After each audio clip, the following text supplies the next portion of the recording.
If you look at what Oburu Odinga is saying, 1 minute he's saying he doesn't want the deputy presidency. Lakini deputy president, usifikiria ya kwamba tunataka kiti yako, tunataka kukufukuza. Please, you are our friend, but as we negotiate, we are going to negotiate. This is all because the deputy president was in attendance. For the first time, ODM is starting by saying the things they don't want. It is very strange to us. I am yet to grasp this negotiation skill where you start by saying, Yvonne, I don't want presidency. He came out again and told us that all they want is the deputy president's seat. Walisema ati mimi nilisema ati sisi hatutaki kiti cha deputy president. Hiyo kiti ya deputy president ndio tunalenga sana. Hiyo ndio tunalenga. You tell me the confusion that is in that man's head. I don't even know where he's leading ODM, and I don't know what ODM sees in Oburu Odinga as the party leader, and I don't know why they keep on fighting for him, fighting to keep him in that seat. Hiki kiti ambacho nyinyi mnamenipatia ya kuongoza ODM, kuwa party leader ya ODM, nitaendelea vile Raila alikuwa anaendelea. The only explanation I can have for Oburu leading ODM is the fact that they know he's old, he's tired, and most likely will follow anything these junior leaders who are the deputies want. And that makes it very sweet, a very sweet deal for Ruto and his deputies. Because all these ODM deputies are the deputies of William Ruto. And people are not noticing. And even Sifuna said this very clearly, because it doesn't make sense that you're out there fighting for a seat. You are the biggest political party that makes sense. Instead of going it alone and winning this seat asubuhi na mapema, very early in the morning, ODM could have won this seat with or without Raila Amolo Odinga.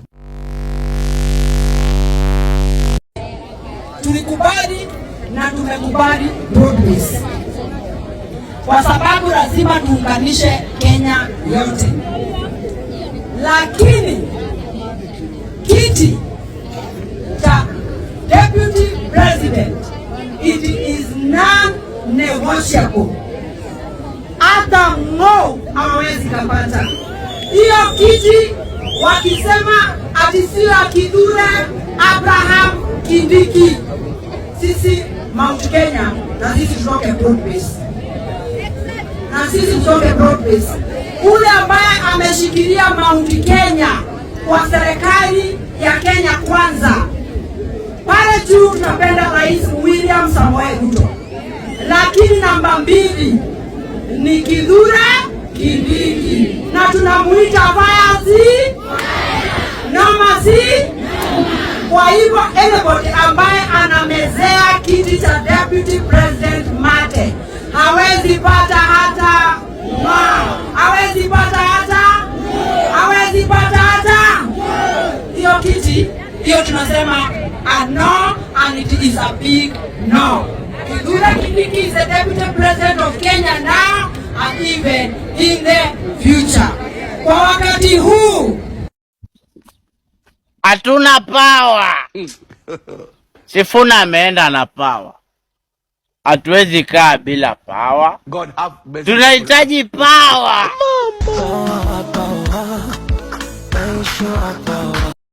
Mimi ndio deputy president, na hii kiti hakuna mahali inaenda, na tukitoka hapa tunasonga wapi? Mbele. Come on, who's chasing you? Nani anakukimbiza? Unajua, you don't need to tell us. Tunajua, mlisha sema wewe ndo deputy president. Ama ni wewe unajikumbusha. Unajua pia kuna vile unaweza feel, I am the man of the house. That's what that feels like.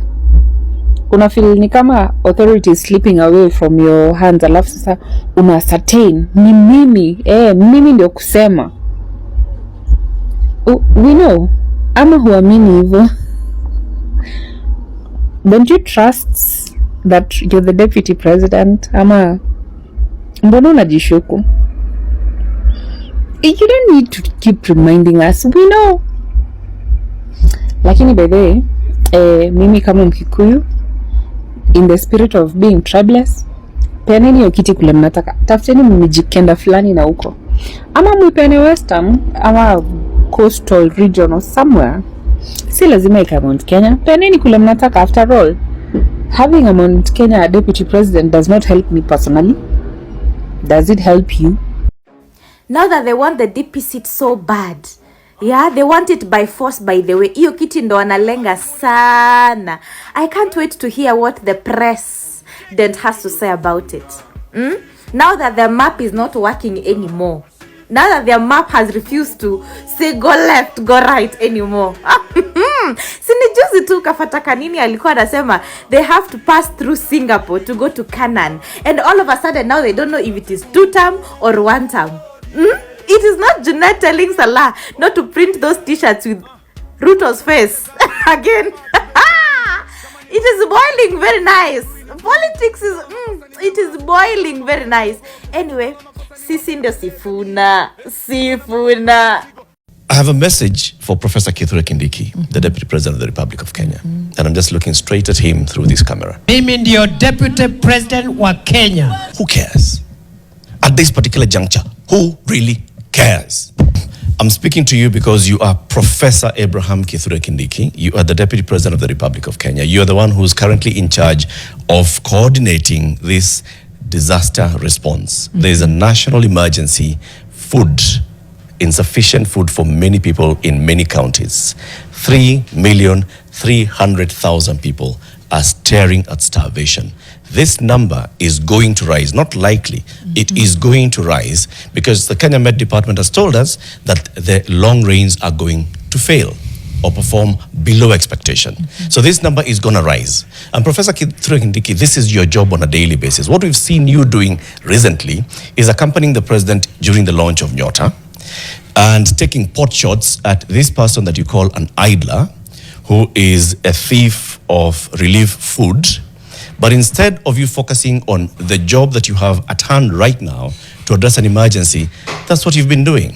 And going around talking about your political position. This is what you said yesterday, Professor Kindiki. Ati nimesikia kuna watu wameleta wasiwasi huko. Mimi nawauliza, si mnajua hii serikali mimi ndio namba 2 kwa hiyo serikali? Ni kweli si kweli? Ni kweli si kweli? Mimi nataka kuwaambia relax. Mimi ndio Deputy President wa Kenya. There's no debate at all that you are the Deputy President of the Republic of Kenya, Professor Kindiki. Now, you have a high quality brain.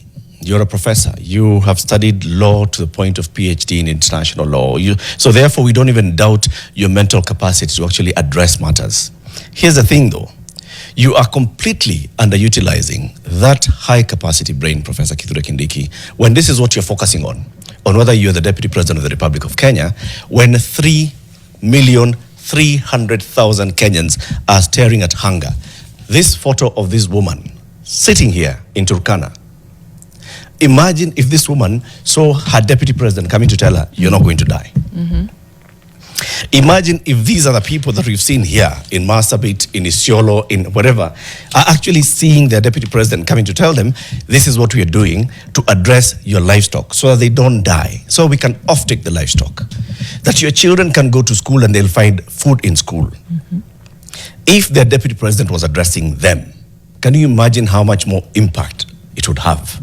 Instead of going somewhere and standing on top of a vehicle and saying, I am the Deputy President, who cares? At this particular juncture, who really cares? We don't. You can do much better. I'll address you as a teacher because you are. And teachers usually mark papers and say, you can do better. Pull up your socks. 3 out of 10. See me in your office. That's the message. Nothing to add on to that. When you say addressing, I hope you mean with actions, not sitting on top of a Land Cruiser, talking to people. I'm hoping that if he were, for example, if he were not accompanying the president to the launch of Nyota in Mandera, but going actually to the ground in Mandera and meeting these people, right? If he was there with Kaya Mohammed Ibrahim, who was walking past livestock carcasses in Mandera on Saturday, and remember, the top leadership of this country was in Mandera just last week. Yeah. Can you imagine if they had gone to talk to these people and tell them, let's organize how you bring your emaciated livestock. We shall organize their offtake. We shall organize feedlotting and feeding them. We shall organize how we shall help you to water your food, your animals. We shall help you to get food instead of going to this particular place in Turkana where they are digging a well so deep under, right? If this is what the DP was doing, and not driving around on top of vehicles and responding to people who stole relief supplies, who are idlers, who are on other political parties who are trying to gun for his position. If he was not addressing those non-entities, he'd be doing a much better job. Agreed. I think the fact that this is where we are at, politicking as opposed to doing the work that, you know, essentially we are in office for, is an indictment of how we do things. To be honest, the last few weeks I felt like we are in full-on campaign mode, and there are so many elected leaders who are just traversing the country, beating their chests, talking about whether it's everything from one term, two term, to Linda Mwananchi, to Linda Ground, to whatever.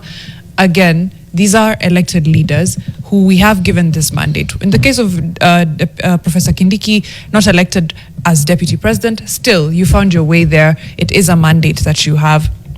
3.3 million people are facing not just food insecurity, but they're essentially facing death, starvation, God knows what else.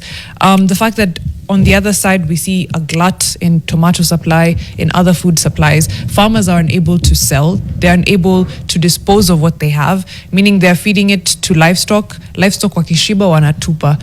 And that is entire waste. Imagine. The fact that the only person who could essentially connect one to the other is the government. But the government is busy asserting the fact that they are the government. It's a loss on us. And essentially not a win for anyone. To be it just tells honest. us that they actually are not sure they are government. Yeah. You know, when you want to keep repeating that, you know, I'm a good person. Yeah. You know, I'm a good person. You're actually not a good person. Yeah. I am the deputy president. Where did that come up as a question? Then do deputy president things. Do deputy president things. No, he wants affirmation that he's the deputy president. That's why he's not doing the job. Yeah. Because he's just not sure that he is actually in office. It is annoying, and Kenyans, we have got to get angry enough to say enough is enough. Enough is enough. I mean, we are not going to see people starving like this. This 73-year-old woman sitting here under a shade has not had a meal. You can clearly see she hasn't had a meal in a while. The children who are not going to school, you can clearly tell that they are not going to school because there is no food at home and there is no food at school. Yet we have a national school feeding program that is getting budgetary appropriations every year. And what we do is we focus on other things here, Jeshila Joho, Linda Mwananchi. Who cares? Who cares? The nation asks, who cares? Who cares? Who really cares? Let's take a short